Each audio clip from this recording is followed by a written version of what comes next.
دین اسلام جو ہے وہ کہتا ہے کہ گدھے کی آواز سب سے بری ہے، اور دین اسلام جو کہتا ہے کہ گدھا جو ہے وہ انتہائی رد کیا ہوا جانور ہے۔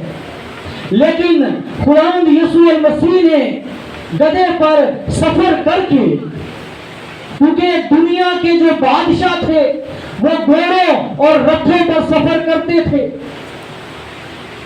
وہ جنگجو بادشاہ ہوا کرتے تھے، لیکن خداوند یسوع المسیح نے گدھے پر سفر کر کے اس بات کا ثبوت دیا کہ وہ امن کا بادشاہ ہے، وہ سلامتی کا شہزادہ ہے، وہ امن کا بانی ہے۔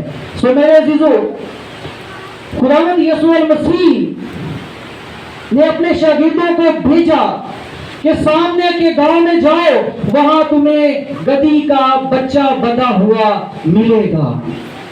سوال یہ پیدا ہوتا ہے کہ خداوند یسوع المسیح نے گدھی کے بچے پر ہی کیوں سفر کیا؟ اس سے پیشتر خداوند یسوع المسیح بڑا لمبا سفر پیدل کیا کرتے تھے، ایک گاؤں سے دوسرے گاؤں، ایک شہر سے دوسرے شہر خداوند یسوع المسیح پیدل جایا کرتے تھے۔ لیکن آج کیا ضرورت محسوس ہوئی کہ آپ نے گدھی کے بچہ کو منگوا لیا؟ آج کیا ضرورت محسوس ہوئی کہ آپ نے ڈیمانڈ کی کہ سامنے کے گاؤں میں جاؤ اور وہاں پر تمہیں گدھی کا بچہ بندھا ہوا ملے گا؟ سو میرے عزیزو، آئیں میرے ساتھ حوالہ نکالیں زکریا کی کتاب، اس کا 9واں باب اور اس کی 9ویں آیت ہم کلام مقدس میں سے پڑھیں گے اور جانیں گے کہ اس کی کیا ضرورت محسوس ہوئی۔ اس سے پیشتر آپ پیدل سفر کیا کرتے تھے، اس سے پیشتر آپ پیدل چلا کرتے تھے، بڑا لمبا سفر بھی آپ پیدل کیا کرتے تھے، لیکن آج کیا ضرورت محسوس ہوئی کہ آپ نے گدھی کے بچہ کی ڈیمانڈ کی؟ آئیں میرے ساتھ پڑھیں، جو نکال لیں وہ جلدی سے پڑھ دیں جی۔ ملاکی کی کتاب کے پیچھے زکریا کی کتاب ہے، اس کی 9ویں اور 10ویں آیت پڑھیں گے۔ اے بنت صہیون تو نہایت شادمان ہو، اے دختر یروشلم خوب للکار، کیونکہ دیکھ تیرا بادشاہ تیرے پاس آتا ہے، وہ صادق ہے اور نجات اس کے ہاتھ میں ہے، وہ حلیم ہے اور گدھے پر بلکہ جوان گدھے پر سوار ہے، اور میں افرایم سے رتھ اور یروشلم سے گھوڑے کاٹ ڈالوں گا، اور جنگلی کمان توڑ ڈالی جائے گی، اور وہ قوموں کو صلح کا گرزہ دے گا، اور اس کی سلطنت سمندر سے سمندر تک اور دریائے فرات سے انتہائی زمین تک ہوگی۔ آمین۔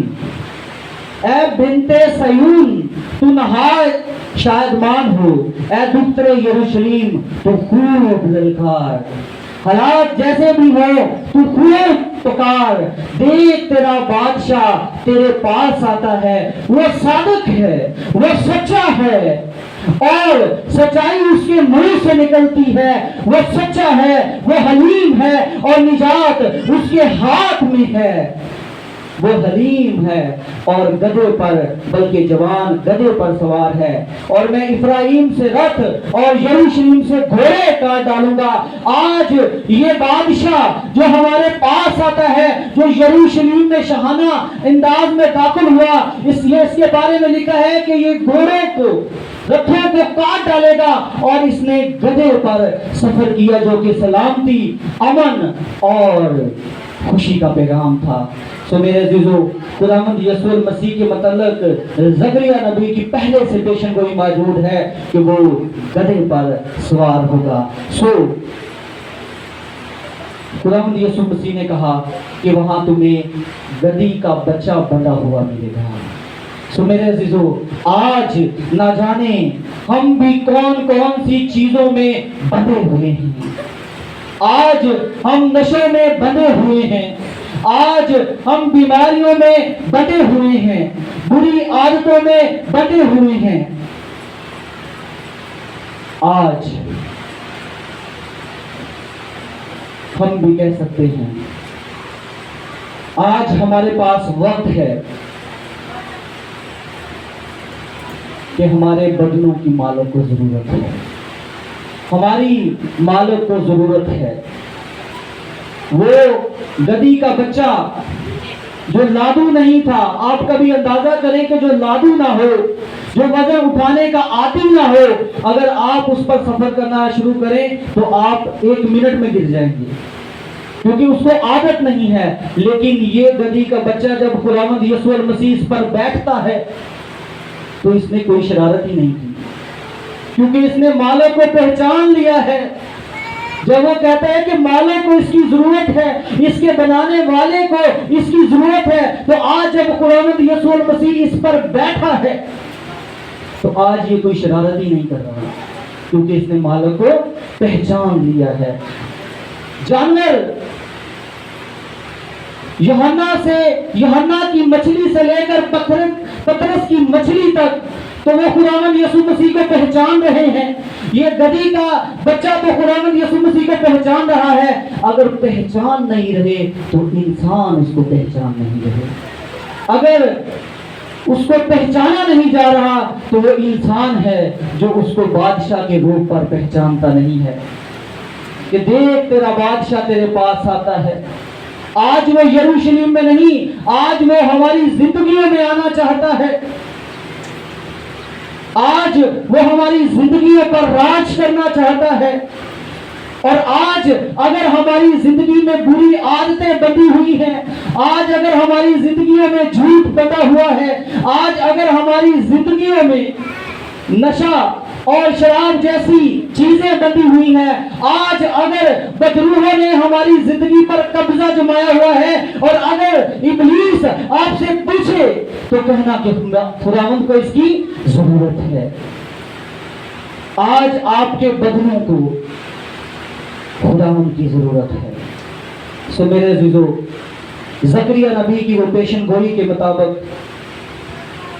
خداوند یسوع المسیح شاہانہ طور پر یروشلم میں داخل ہوا۔ وہ حلیم ہے، وہ جنگجو بادشاہ نہیں ہے۔ کوئی تلوار، کوئی نیزہ، کوئی برچھی اس کے ہاتھ میں نہیں ہے۔ اگر اس کے ہاتھ میں ہے تو امن کا پیغام ہے، اگر اس کے ہاتھ میں ہے تو نجات کا پیغام ہے، اگر اس کے ہاتھ میں ہے تو بنی نوع انسان کے لیے خوشی، مخلصی اور رہائی کا پیغام ہے۔ اور آج اگر اس کے ہاتھ میں ہے تو میری اور آپ کی زندگی اور ابدی زندگی کا پیغام ہے، کیونکہ کلام میں لکھا ہے کہ خداوند یسوع مسیح نے کہا میں آیا ہوں اس لیے کہ وہ زندگی پائیں اور کثرت کی زندگی پائیں۔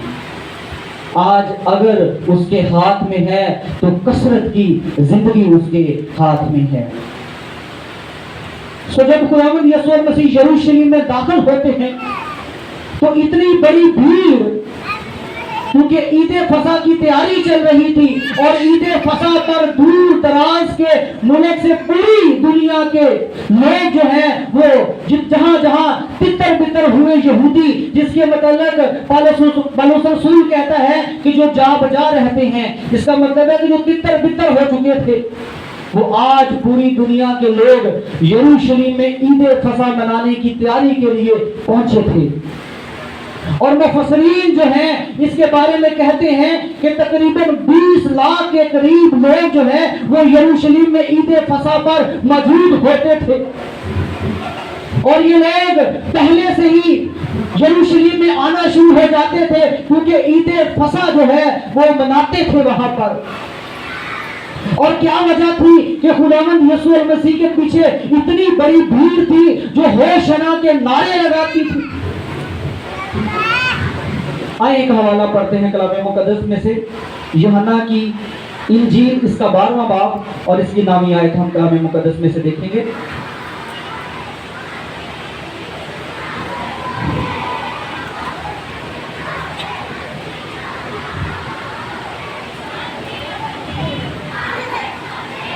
کیا وجہ تھی کہ اتنی بڑی بھیڑ خداوند یسوع مسیح کے پیچھے تھی؟ سو میرے عزیزو، 6 دن پہلے خداوند یسوع المسیح بیتنیہ میں ایک گھر میں موجود ہیں، اور اس کے بعد خداوند یسوع مسیح نے اس سے پہلے ایک مردہ زندہ کیا تھا، اور وہ مردہ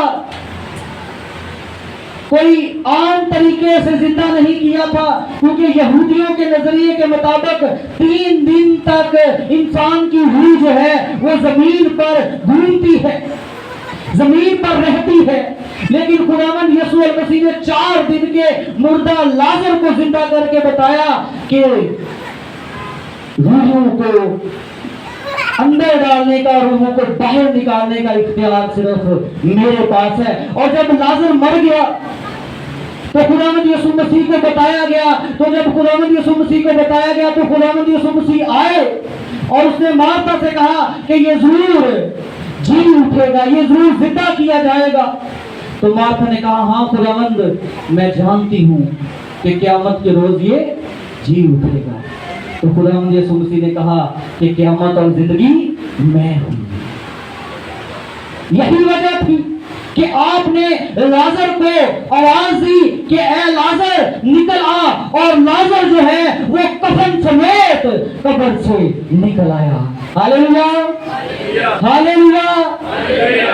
یہی وجہ تھی کہ قیامت اور زندگی کا اختیار آپ کے پاس تھا، اور آپ نے لازر کو آواز دی اور لازر کفن سمیت قبر سے باہر نکل آیا۔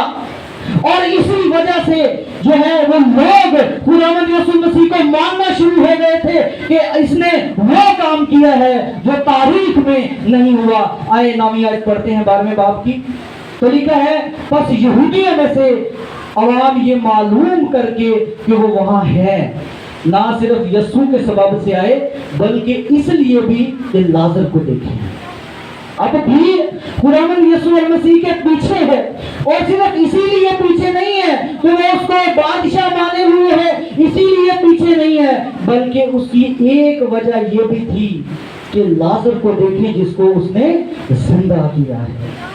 لوگ لازر کو دیکھنے کے لیے موجود ہیں، اور آگے دیکھتے ہیں لکھا ہے جسے اس نے مردوں میں سے جلایا تھا، لیکن سردار کاہنوں نے مشورہ کیا کہ لازر کو بھی مار ڈالیں، کیونکہ اس کے باعث بہت سے یہودی چلے گئے اور یسوع پر ایمان لائے۔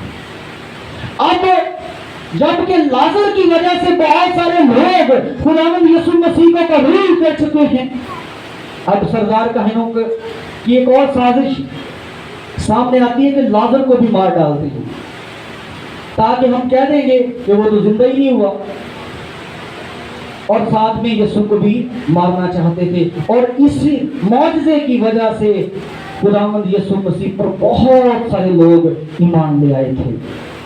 اور اسی آیت کی 17ویں، اسی باب کی 17ویں آیت پڑھیں گے تو وہاں پر لکھا ہے بس ان لوگوں نے گواہی دی جو اس وقت اس کے ساتھ تھے جب اس نے لازر کو قبر سے باہر بلایا اور مردوں میں سے جلایا تھا۔